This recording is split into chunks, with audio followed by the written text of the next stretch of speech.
नाज़रीन अस्सलाम वालेकुम। ज़ेड न्यूज़ के ख़बरनामे में आपका इस्तकबाल है। मैं सलमान ख़ान। आगे बढ़ने से पहले सुर्खियों पर नज़र डालते हैं। लोकसभा इंतख़ाबात का पहला मरहला, 21 रियासतों की 102 नशिस्तों पर 60% वोटिंग। जुनूबी हिंद की रियासतों में लोकसभा की 130 सीटें, मगर बीजेपी 15 से कम सीटें जीतेगी। केरला में रेवंत रेड्डी का खिताब। असदुद्दीन ओवैसी ने हैदराबाद लोकसभा सीट के लिए दाखिल किया पर्चा नामजदगी। लोकसभा इंतखाबात के बाद किसी भी वक्त कांग्रेस पार्टी इख्तिदार से हो सकती है महरूम। केसीआर का सनसनीखेज बयान, कहा 20 से ज़ायद अरकान असेंबली है राब्ते में। बिना इजाज़त जुलूस निकालने और नफरती तकरीर करने पर राजा सिंह के खिलाफ केस दर्ज। बीआरएस को एक और झटका, एमएलए प्रकाश गौड़ जल्द होंगे कांग्रेस में शामिल। अब पेश है खबरों की तफसील। लोकसभा इंतखाबात के पहले मरहले के तहत मुल्क की 21 रियासतों और मरकज़ के ज़ेर इंतज़ाम इलाक़ों में आज वोटिंग हुई। दोपहर 1 बजे तक कुल 39.9% वोटिंग हुई, जबकि 5 बजे तक जुमला तकरीबन 60% वोटिंग दर्ज की गई। इससे कबल मगरबी बंगाल के कोच बिहार में वोटिंग के दौरान पथराव का वाक़या सामने आया। बताया जा रहा है कि चंदमाड़ी इलाके में पथराव किया गया है। इस पथराव में बीजेपी का एक कारकुन ज़ख्मी हुआ। लोकसभा इंतखाबात 2024 के तहत आज पहले मरहले में 21 रियासतों और मरकज़ के ज़ेर इंतज़ाम इलाक़ों की 102 सीटों पर वोटिंग हुई। लोकसभा इंतखाबात 2024 को लेकर पार्टी और अपोजिशन की तरफ से कई दावे किए जा रहे हैं। एक तरफ एनडीए ने 400 सीटें जीतने का हदफ रखा है। एनडीटीवी से बात करते हुए कांग्रेस कायद व तेलंगाना के वज़ीर आला के चंद्रशेखर राव ने जनूबी हिंदुस्तान में बीजेपी की ख़राब कारकर्दगी का दावा किया। उन्होंने कहा कि जनूबी हिंद की रियासतों में जहां लोकसभा की 130 सीटें हैं, बीजेपी 15 से कम सीटें जीतेगी। केरला में मुहिम चलाते हुए रेवंत रेड्डी ने एनडीटीवी को बताया कि पूरे जुनूब में 130 सीटें हैं, बीजेपी को शायद ही 12 से 15 सीटें मिल सकें। कहा हिंदुस्तान बाकी सीटें जीतेगा। तेलंगाना के बारे में रेवंत रेड्डी ने कहा कि इंडिया अलायंस रियासत की 17 में से 14 सीटों पर कामयाबी हासिल करेगा। बीआरएस के सरबराह केसीआर ने सनसनीखेज तबसरा करते हुए कहा कि लोकसभा इंतखाबात के बाद किसी भी वक्त कांग्रेस पार्टी इख्तिदार से महरूम हो सकती है। कहा कांग्रेस के 20 से ज़ायद अरकान असेंबली इनसे राब्ते में हैं। बीआरएस पार्टी लोकसभा इंतखाबात में 8 हलकों पर भारी अक्सरियत से कामयाबी हासिल करेगी। 22 अप्रैल से केसीआर बस यात्रा का आगाज़ करेंगे। बीआरएस हेडक्वार्टर तेलंगाना भवन में पार्टी के अहम कायदीन के इजलास से खिताब करते हुए केसीआर ने इन ख्यालात का इजहार किया। केसीआर 17 लोकसभा हलकों के बीआरएस उम्मीदवारों के बी फॉर्म के साथ साथ इंतखाबी अखराजात के लिए फ़ीकस 95 लाख रुपये का चेक भी पेश किया। साथ ही असम्बली हल्के सिकंदराबाद के कंटेनमेंट ज़िमनी इंतखाबात के लिए पार्टी उम्मीदवार को बी फॉर्म हवाले किया। केसीआर ने कहा कि रियासत में बीआरएस इक़्तिदार से महरूम हुई है, मगर आवाम के दिलों में आज भी ज़िंदा है। कहा इंतखाबात से कबल बीआरएस छोड़कर जितने भी कायदीन कांग्रेस में शामिल हुए हैं, वो अब अफसोस का इजहार कर रहे हैं, क्योंकि कांग्रेस पार्टी में इनका कोई पुरसान हाल नहीं है और ना ही पार्टी प्रोग्रामों में इन्हें अहमियत दी जा रही है। कहा वज़ीर आला रेवंत रेड्डी अवामी एतमाद से महरूम हो चुके हैं। लोकसभा इंतखाबात में बीआरएस पार्टी शानदार मुजाहरा करेगी। केसीआर ने कहा इंतखाबात के बाद रियासत में सियासी बहरान पैदा होगा और कांग्रेस इक़्तिदार से महरूम हो जाएगी और फिर से बीआरएस पार्टी रियासत में अहम रोल अदा करेगी। सदर मजलिस व रुकन पार्लियामेंट हैदराबाद बैरिस्टर असदुद्दीन ओवैसी ने जुमा को हैदराबाद लोकसभा हल्के से इंतखाबी मुकाबले के लिए अपना पर्चा नामजदगी दाखिल कर दिया। इंतखाबात 13 मई को होंगे। पर्चा नामजदगी दाखिल करने से पहले उन्होंने तारीख़ी मक्का मस्जिद में नमाज जुमा अदा की। इसके बाद लकड़ी का पुल में रिटर्निंग ऑफिसर हैदराबाद के दफ्तर पहुँचे और अपने कागजात की नामजदगी दाखिल की। इस मौके पर इनके हमरा इनके फ़र्जंद सुल्तान सलाउद्दीन ओवैसी, साबिक़ रुकन असम्बली सैयद अहमद पाशा कादरी और दीगर पार्टी कायदीन मौजूद थे। पर्चा नामजदगी दाखिल करने से पहले और बाद में मजलिस के हामियों ने जगह जगह असदुद्दीन ओवैसी का इस्तकबाल किया। वाज़ेह है कि असदुद्दीन ओवैसी 2004 से लगातार 4 मरतबा हैदराबाद लोकसभा सीट पर फाते रहे हैं और अब 5वीं मरतबा लोकसभा जाने के लिए तैयार हैं। यहाँ ये बात काबिल ज़िक्र है कि बीआरएस ने गड्डम श्रीनिवास को और बीजेपी ने माधवी लता को असदुद्दीन ओवैसी के ख़िलाफ़ मैदान में उतारा है। तेलंगाना में हुक्मरान जमात कांग्रेस ने अभी हल्के लोकसभा हैदराबाद से अपने उम्मीदवार के नाम का ऐलान नहीं किया।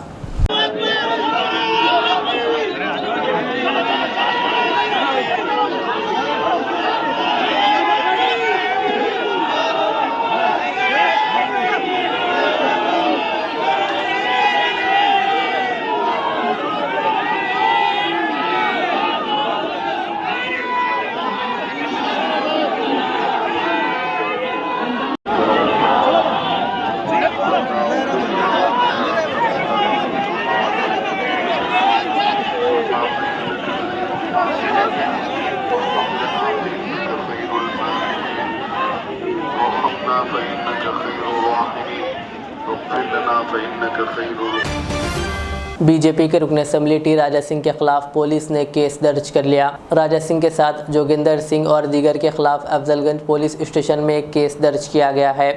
इन पर मुताल्लिका हुकाम की इजाज़त के बगैर मंगलहार से रामनवमी का जुलूस निकालने और जुलूस में लोगों को बड़ी तादाद में शामिल करते हुए इस जुलूस में मजमे से खिताब करते हुए नफरत फैलाने का इल्ज़ाम आयद है।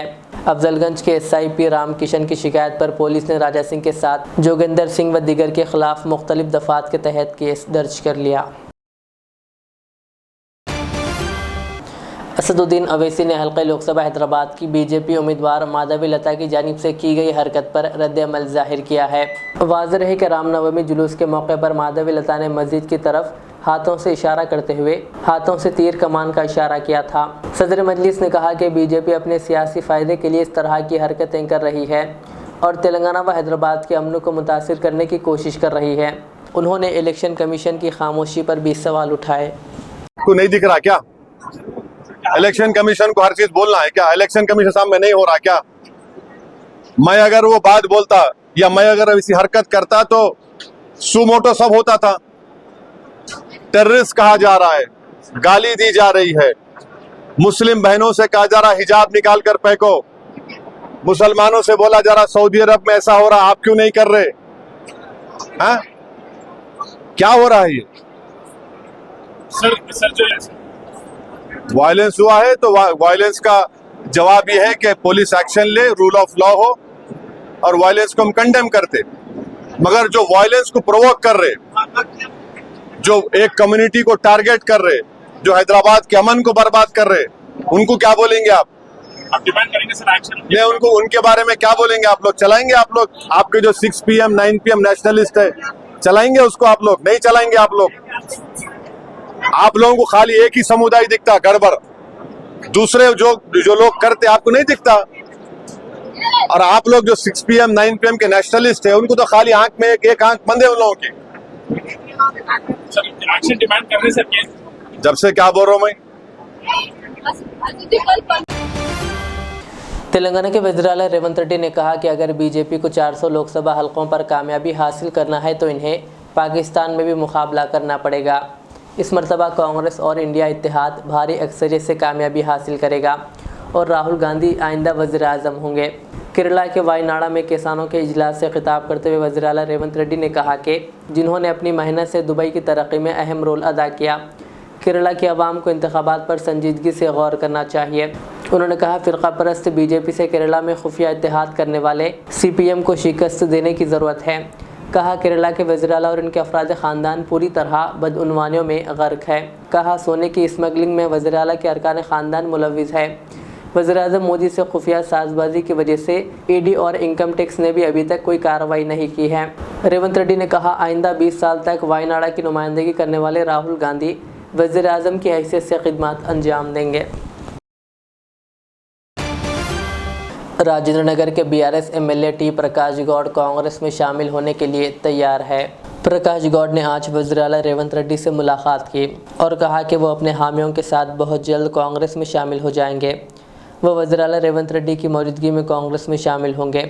वाज़ेह है कि BRS के 3 MLA पहले ही कांग्रेस में शामिल हो चुके हैं। खैरताबाद के MLA D Nagendra, station Ghanpur के MLA कडियम श्रीहरि और भद्राचलम के MLA T वेंकट राव ने BRS को अलविदा कहकर हाल ही में कांग्रेस में शमूलियत इख्तियार कर ली थी। अब BRS को एक और बड़ा झटका लगने जा रहा है। राजेंद्र नगर के MLA प्रकाश गौड़ ने कुछ दिन पहले भी वज़ीर आला रेवंत रेड्डी से मुलाकात की थी। ऐसा लगता है कि इस बार प्रकाश गौड़ ने कांग्रेस में शामिल होने का हतमी फैसला कर लिया है।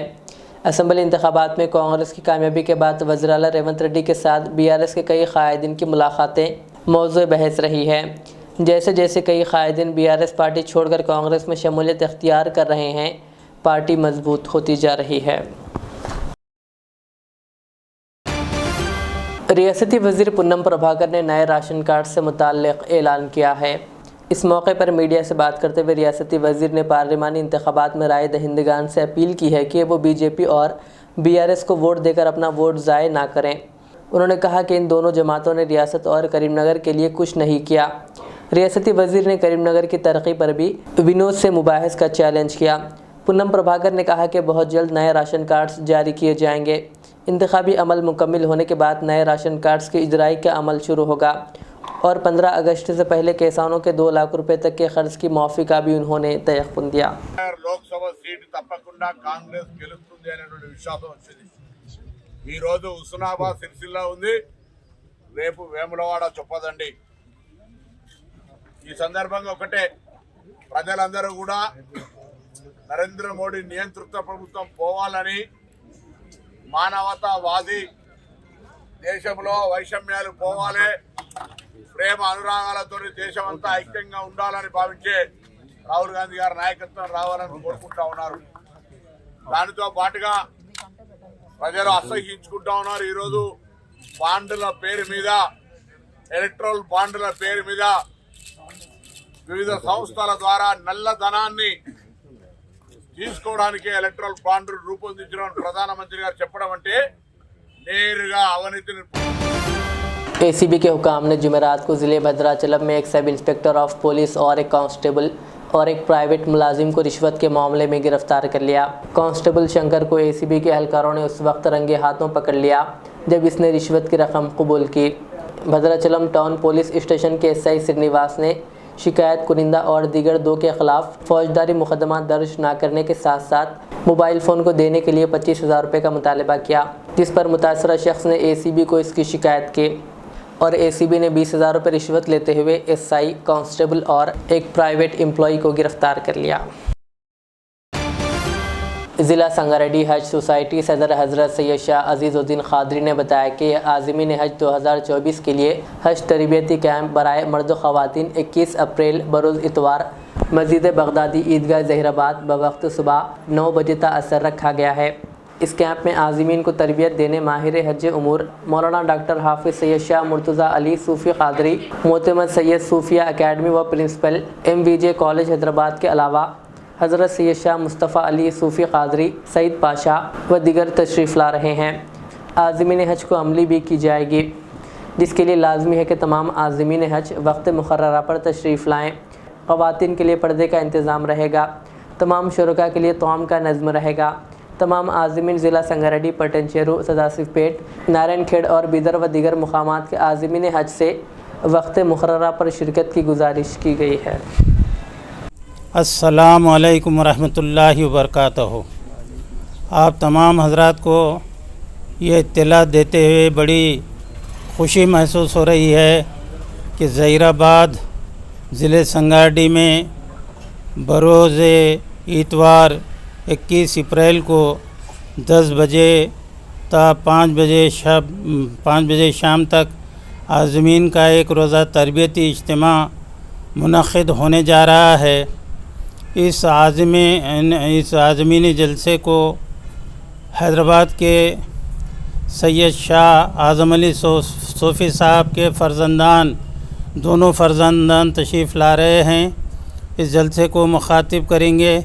इसके अलावा ज़हीराबाद के उलमा भी इस जलसे को मुखातिब करेंगे और ख़वातीन के लिए भी ख़ास पर्दे का इंतज़ाम किया गया है और दोपहर में तमाम हज़रात के लिए खाने का भी इंतज़ाम किया गया है।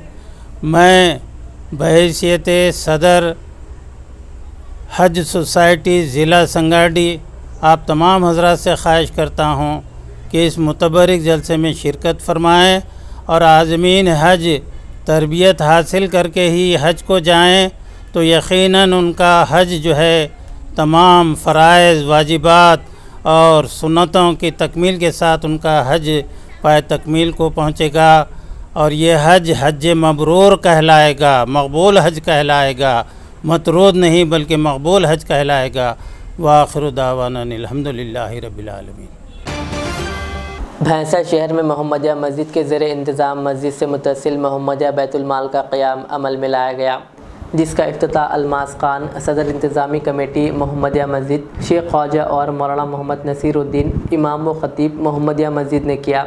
मोहम्मदिया बैतुल माल के तहत मोहम्मदिया नगर व नई आबादी इलाके के गरीब व मुस्तहिक़ीन में माली इमदाद फ़राहम की जाएगी। मज़कूरा ज़िम्मेदारों ने कहा कि मोहम्मदिया बैतुल माल मुस्तहिक़ लड़कियों की शादियों, बेरोजगारों को कारोबार और गरीबों में रमज़ान राशन पैकेज व ईद पैकेज के अलावा मौसमी गर्मा में तलबा और तालिबात के लिए गरमाई दीनी क्लासेस व दीगर ज़रूरियात की तकमील के लिए खिदमात अंजाम देगा। अलमास खान ने महिला मोहम्मदिया व नई आबादी के अवाम से अपील की है कि ख़दीम व नाकारा सामान के अलावा बेकार अशिया और माली इमदाद के ज़रिए मोहम्मदिया बैतुलमाल का ताउन करें। इस मौके पर यहिया खान, हबीब मौज़न, मोहम्मद आमिर, महमूद खान और शेख बशीर के अलावा दीगर मौजूद थे। आखिर में सुर्खियाँ और एक बार। लोकसभा इंतखाबात का पहला मरहला, 21 रियासतों की 102 नशिस्तों पर 60% वोटिंग। जुनूबी हिंद की रियासतों में लोकसभा की 130 सीटें, मगर बीजेपी 15 से कम सीटें जीतेगी। केरला में रेवंत रेड्डी का खिताब। असदुद्दीन अवैसी ने हैदराबाद लोकसभा सीट के लिए दाखिल किया पर्चा नामजदगी।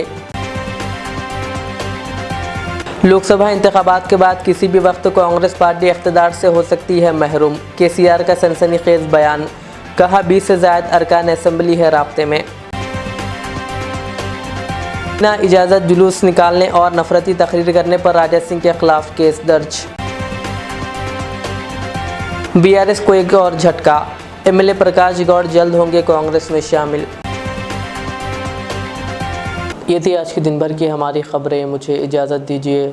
हमारे एज़ेड चैनल को यूट्यूब पर सब्सक्राइब, फेसबुक पर लाइक शेयर ज़रूर करें। अल्लाह हाफ़िज़। इस महंगाई के दौर में सोना खरीदना हुआ आसान। जौहरी gold diamonds and platinum Toli चौकी लाया है गोल्ड बचत स्कीम। शादी ब्याह और दीगर तकरीबात के लिए अब सोना खरीदें 11 महीने की आसान अक़सात पर और 12वें महीने में अपना सोना घर ले जाएं एवरेज गोल्ड रेट पर, बिना कोई एक्स्ट्रा चार्ज और 0% इंटरेस्ट के साथ। 916 हॉलमार्क की jewellery, no wastage, no making charges के साथ। अब होगी बचत पैसों की और घर आएगा सोना, वो भी आसान अक़सात पर। आपका भरोसा, हमारी पहचान। Jouhri, crafted just for you. Gold diamonds and platinum, Toli Chowki, Hyderabad.